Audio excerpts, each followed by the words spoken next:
This was a surprisingly good movie.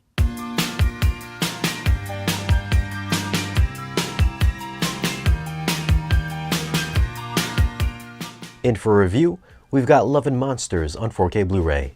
I won't be reviewing the movie itself, I'm just going to share with you some of my thoughts on the video and the audio quality. But before we get into it, be sure to tap the subscribe button for new weekly videos. Now, let's go over a few tech specs. The movie was shot in, I'm not sure, because I couldn't find any info for that. But if you know, then leave a comment down below. It looks to be a 2K DI.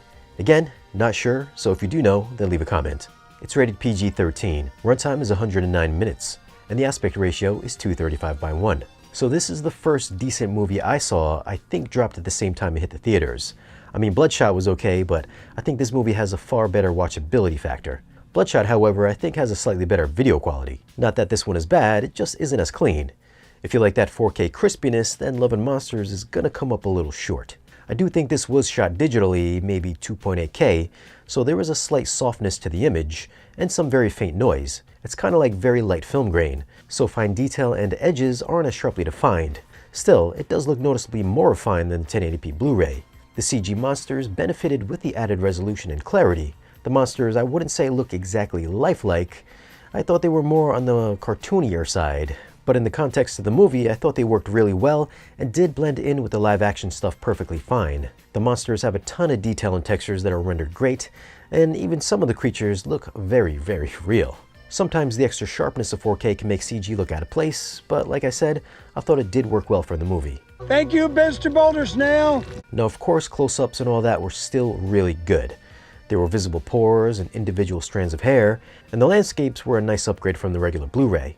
I did find the HDR gave the movie some excellent color saturation. You'll find a lot of those wide landscape shots look really good with richly saturated green grass, smooth transitional tones in the skyline, and the interiors will even have some nice splashes of reds, purples, and yellows. The colors don't quite jump out like they do in Aquaman, but they're bold enough to give the movie a lighthearted feel. Black levels were not the deepest I've ever seen, but they do offer up enough contrast to elevate the image depth. Along with a great color palette, I found peak highlights had some really nice pop. The cascading sunlight in the outside shots were really nice, and even those floating jellyfish were pretty eye-catching as well. Nothing eye-scorching, but eye-pleasing nonetheless. Hurts my feelings? You're so useless. Audio is in DTS HD 7.1, which is such an odd choice because this movie would have been a perfect candidate for an immersive mix. But as it stands, I still found the 7-channel audio gave you the occasional phantom imaging above your head. That giant centipede in Chapter 7 kinda sounded like it was floating in the top front speakers right before it attacked. It even sounded really convincing in the lower channels when it was circling around each speaker. In Chapter 4, when Joel falls in the hole, you'll hear those worm creatures surround you from the back and the side channels, which gives you that creepy vibe. Since the movie does take place mostly outdoors, you will hear a lot of ambiance like wind and insects, which give you that outside feeling. But I did think the soundstage could have been a lot wider. It was good, just not as big as I would have liked.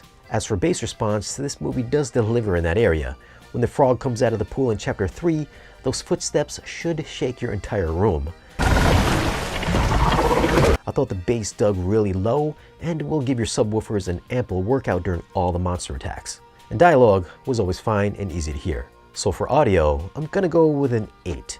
It is disappointing this didn't get a DTS-X or an Atmos mix, but it's still a robust 7-channel soundtrack. The off-camera sound effects does add to the tension, and there's some demo-worthy bass. I would have liked a broader soundstage, but it was still a fun listen overall. For video, I'm gonna go with an 8.8. This is a nice upgrade over the standard Blu-ray. It's got a nice, clean, tight image with a touch of softness.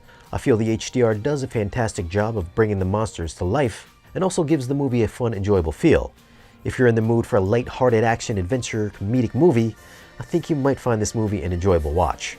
So those are my thoughts on Love and Monsters on 4K Blu-ray. Have you guys seen it, and what'd you think of the picture and sound? Leave a comment and let us know. As always guys, thanks for watching. If you want, you can follow us on social media, and if you want to support the channel and get exclusive content and monthly giveaways, then stop by our Patreon page. Don't forget to like, share, and subscribe, and we'll see you guys again in the next video.